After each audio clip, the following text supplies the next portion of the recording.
G'day. Today I'm going to be talking to you about my proposal to improve the policy around education funding in Australia, looking at capturing the uncaptured willingness to pay in the government sector. I'll start with a brief overview of the Australian education system, and then we'll look at the current policy of school funding and why that policy is important. We'll have a look at where there are issues with that policy, what the shortcomings are, and then I'll outline what my proposal is and a defense of my proposal. Briefly, in Australia, there are three levels of government: federal, state, and local, and we're focused on federal and state because they both fund schools in slightly different ways. And it's also worth noting that formally education is a state responsibility, but the Commonwealth government has input here because of the funding model. There are four tiers of education. Schools are primary and secondary, and so that's the focus of this policy recommendation. There are three main sectors of schools. Government is the first one, and then Catholic and independent are the second and third one. Together, they make up the non-government sector. And the fourth thing worth noting is that government schools out of those three sectors cannot charge parents for fees to attend the school, but the other two sectors can. So let's have a look at an overview of schools in Australia. There are just under 10,000 schools catering for 4 million students. And it's useful to note that government schools have a share of 2/3 of the enrolment of those students. Looking at the percentage of non-government enrolments based on area, you can see that in major cities is the biggest share of those enrolments, and given how close that is to the average, you can see that there's a really big weighting in that major cities category, and so that influences my policy recommendation. And also, it's useful to note over the last 5 years, there's a really significant increase in the independent sector of schools in terms of enrolments, and so we can see there is demand that is increasing in that sector, and that also influences the policy recommendation. So having a look at the current policy of school funding. Broadly, all governments together in Australia spent just over 65 billion on education in 2018-19, and this data comes from the Australian Bureau of Statistics. For the last 30 years, school funding has kept within a band of 2.5 to 3% of GDP. The policy on how schools are funded. Every non-for-profit school, which is the vast majority of them, there are very few that are for-profit, receives a base funding allocation per student. A government school will receive the entirety of this base funding. Independent or Catholic schools, so non-government schools, will have taken off that a percentage of the base funding based on the capacity to contribute of the parents and families that attend that school, and that can be anywhere between 10 and 80% of that funding. So a school in a very affluent area where the parents have a strong capacity to contribute, i.e. pay substantial school fees, the base funding could be reduced by up to 80% in terms of what flows from the government to that school. After that, there are some additional loadings based on advantage which can apply to all schools.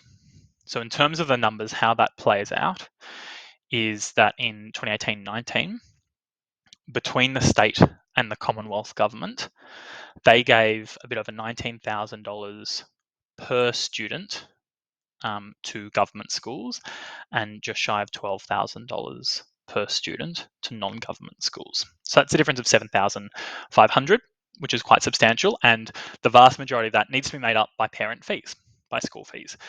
In some religious schools, some of it's made up by money donated from the backing religious body, but that's pretty minor. The majority is made up by religious schools. The majority is made up by parents.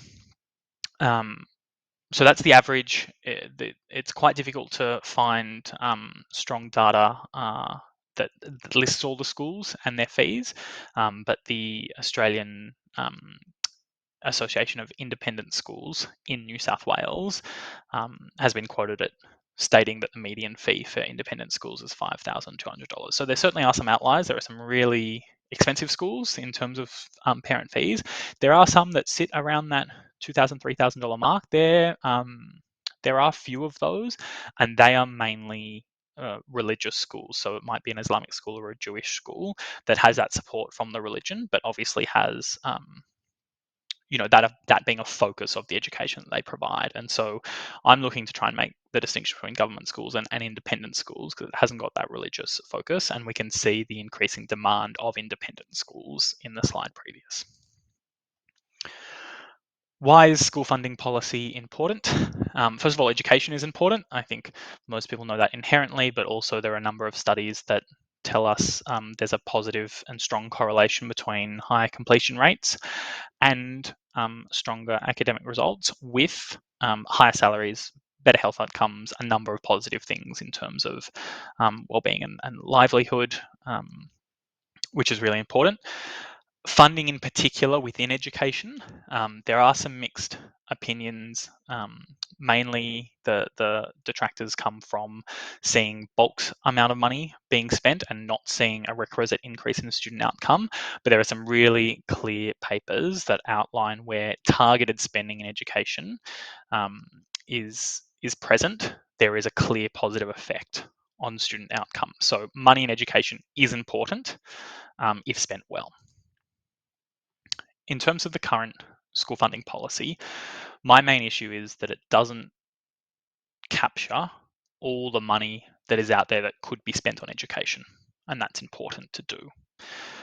There are some broader issues in terms of the education system which more money would help resolve, such as declining results overall, and that's taken from the Program for International Student Assessment, PISA, which is based out of the OECD, and also teachers leaving the profession in really high numbers for a number of different reasons.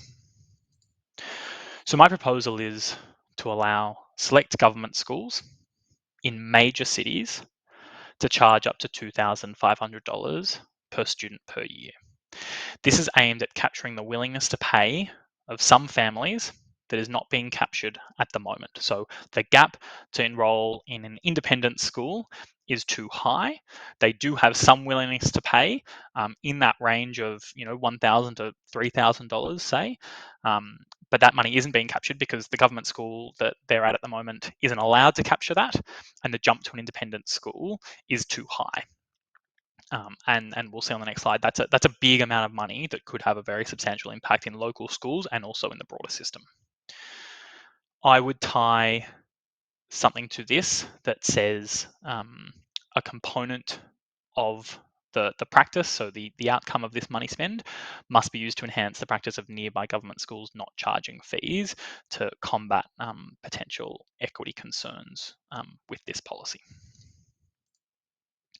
So the impact of this proposal, I think, is best illustrated through an example. So if we to a government school in the suburbs of a major city that might have 800 students enrolled and a couple of competitors in the local area, maybe one religious school that's a specific religion, but then one or two other independent schools where the fee might be $8,000 a year for one and up to $15,000 for another. And so there is a school and an area that I've analysed to get this data.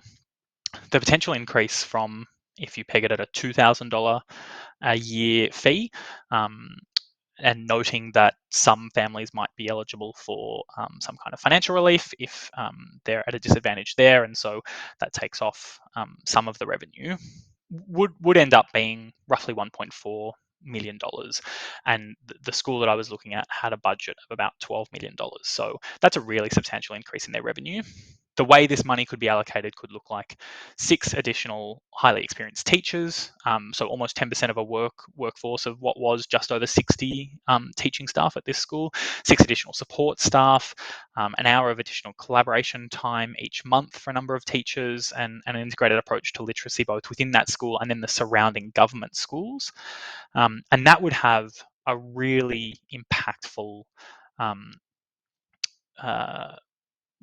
movement on student outcomes by capturing the additional willingness to pay of some families and injecting those funds into education both in that school and the surrounding schools.